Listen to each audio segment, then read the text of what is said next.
I didn't say a single word when the HOA president handed me that notice to vacate. I just reached into my briefcase, slid a 1912 senior water rights deed across the mahogany table, and watched the color drain from her face.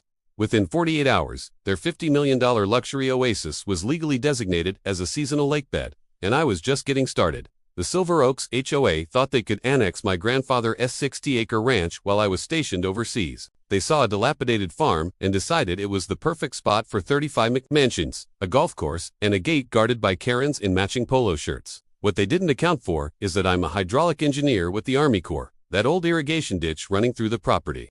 It was actually a federally protected waterway, and the HOA had just built a neighborhood in the middle of a natural spillway. Where are you watching from? Drop a comment below, because you're about to see the ultimate lesson in why you never ever steal land from an engineer who knows federal water law better than his own social security number. Let me introduce myself. I'm Leo Miller. I'm 35, a veteran, and the third-generation owner of the Miller Ranch just outside of Sedona. My gramps bought this land back when the valley was nothing but dust and scrub brush. He spent 50 years building a sustainable ecosystem, including a series of check dams designed to catch mountain runoff. When Gramps passed away while I was in my final months of service, the property went into a temporary trust. My sister, who lives in New York and thinks nature is a park in Manhattan, hired a management company to keep an eye on things. That was the opening the Silver Oaks HOA needed. Led by a woman named Beatrice Queen B. Vanderwall, they filed for adverse possession, claiming the land was abandoned and a fire hazard to the community. By the time I touched down on U.S. soil and drove out to the ranch, I didn't see the rolling hills of my childhood. I saw bulldozers, I saw foundations, I saw private property, no trespassing sign on my own front gate. Beatrice rolled up in a custom lavender golf cart, smelling of expensive gin and entitlement. "You must be the Miller boy," she chirped, not even looking at me. "We've modernized the area. Your family's shack is being demolished next week for the new clubhouse.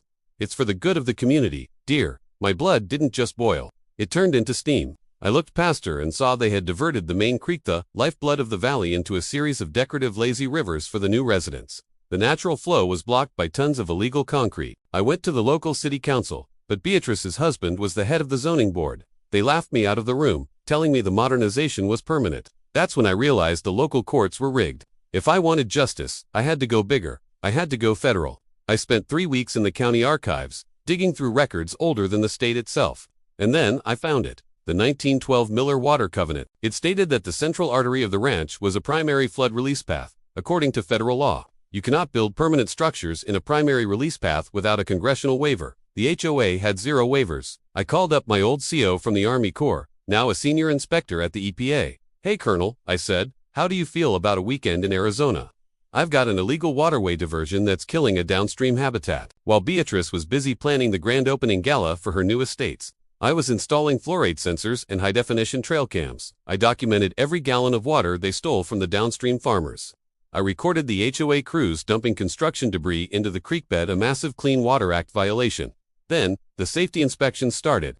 Beatrice tried to have me arrested for harassment because I was standing on the public road taking photos. She even sent a wellness check to my house, implying I was a danger to the neighborhood. It was classic intimidation. But the weather was on my side.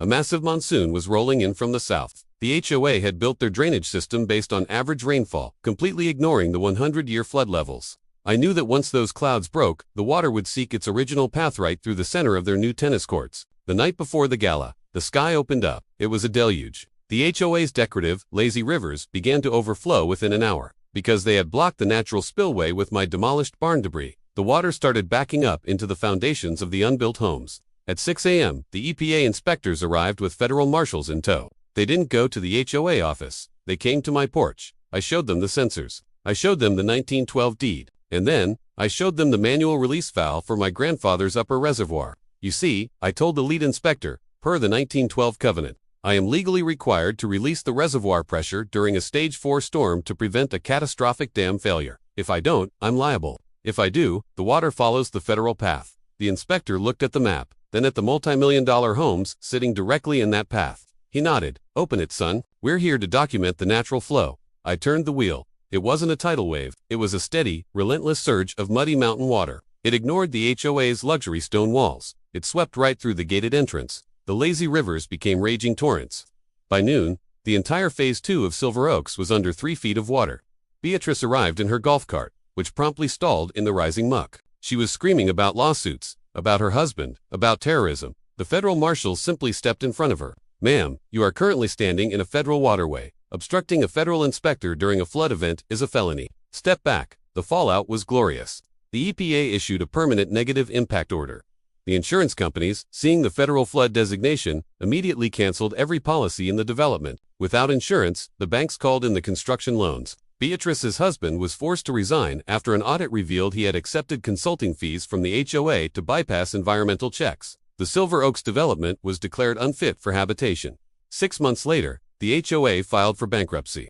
I bought back the annexed land at a federal tax auction for pennies on the dollar. I used the settlement money from their environmental violations to restore the ranch and build a community park, one that actually respects the land. Today, the water flows exactly where it's supposed to. The only gated community around here is my cattle pasture. And every time I see a white BMW drive past my gate, I just tip my hat and smile. Because in the battle between a corrupt HOA and a man with a map and a spillway, the water always wins. Don't forget to like and subscribe for more stories of justice. And remember, always check your water rights. You never know what's buried in the dirt. Thanks for watching.